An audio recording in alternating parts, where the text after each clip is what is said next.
Our family of four, plus three friends visiting us from Peru, spent about 30 hours in Antigua, and somehow we managed to pack so much into that short trip. Our first stop was our Airbnb to drop our bags, and it ended up being such a charming place.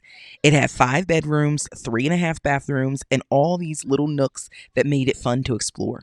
Once we got settled in, it was time for food. We headed to Cayoba Farms, a farm to table restaurant just outside of Antigua. It was so cute and cozy, and the kids immediately found the play areas, which might have been their favorite part of the whole restaurant. After lunch, we joined a free walking tour through Antigua. We wandered past beautiful churches, learned the city's history, and wrapped up the tour at the Jade Museum.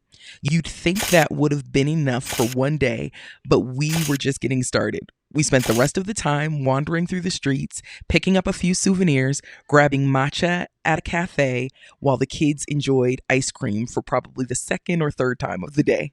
And then we headed back to our Airbnb for the night. The next morning, we were up bright and early for our ATV tour. Before we headed out, we grabbed breakfast at cafe, and honestly, I had one of the best dirty chais I've ever had. Then it was time to hop on the ATVs.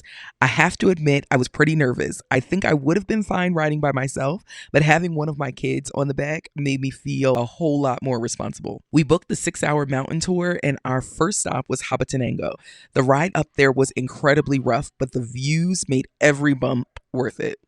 The first thing I did was get in line for the famous hand photo. We waited about an hour and a half, but I knew I'd regret leaving without it. From there, we headed to a viewpoint overlooking Antigua. It took a little hike to get there, but the views of the city were absolutely worth it. Our final stop was a chocolate making workshop in one of the villages outside of Antigua. We learned how cacao becomes chocolate. We sampled everything from the cacao to the finished chocolate. We tasted chocolate drink, wine, and spirits made from cacao, and even got to try some of the traditional local foods. Before heading back to Guatemala City, we squeezed in one last meal because we couldn't leave Antigua hungry. 30 hours wasn't nearly enough time to see everything, but somehow it still felt like we experienced so much. Antigua definitely left us wanting to come back.